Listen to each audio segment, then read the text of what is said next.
How does sensory modulation impact your child's behavior? Imagine a world where your child can smoothly switch from playing indoors to exploring outside without becoming overwhelmed or overly excited. That's what good sensory modulation can do. Sensory modulation is how the brain manages and organizes responses to sensory signals from the environment and the body. It helps children stay calm or alert, depending on what's needed at the moment. When this system works well, children can focus better, control their emotions, and behave in ways that match the situation. But if sensory modulation isn't working right, children might overreact to simple sounds or textures or seem unresponsive to important cues. Children with sensory modulation difficulties often show behaviors like impulsiveness, being easily distracted, hyperactivity, or withdrawal. Some may seek out intense sensory experiences, like touching everything or jumping around, while others avoid certain stimuli, like loud noises or bright lights. These behaviors aren't about misbehavior but are signs of how their nervous system is trying to find balance.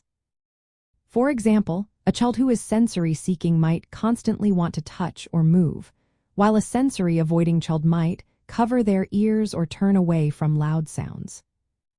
Sensory modulation influences many parts of a child's behavior.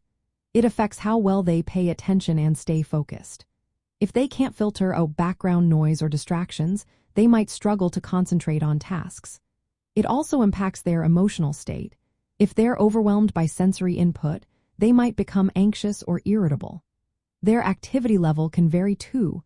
Some children may seem hyperactive, while others appear lethargic or uninterested. Social interactions are also affected because children might avoid play or have difficulty communicating if sensory input feels too intense or confusing. From a brain development point of view, sensory modulation is closely linked to sensory integration. Sensory play and enriching environments help the brain organize sensory information better. When children engage in activities like playing with textured materials, swinging, or exploring different smells and sounds, their nervous system learns to handle sensory input more effectively. This kind of play supports healthy brain growth and helps children develop better self-regulation skills. Practical ways to support sensory modulation include offering sensory-rich activities such as textured toys, movement games, or calming routines like deep pressure or rhythmic swinging. Observing each child's unique sensory preferences is key. Some children need more calming input, while others benefit from alerting stimuli like bright colors or music.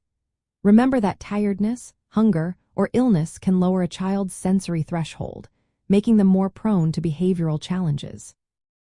Creating a supportive environment that respects their sensory needs helps children feel safe and in control.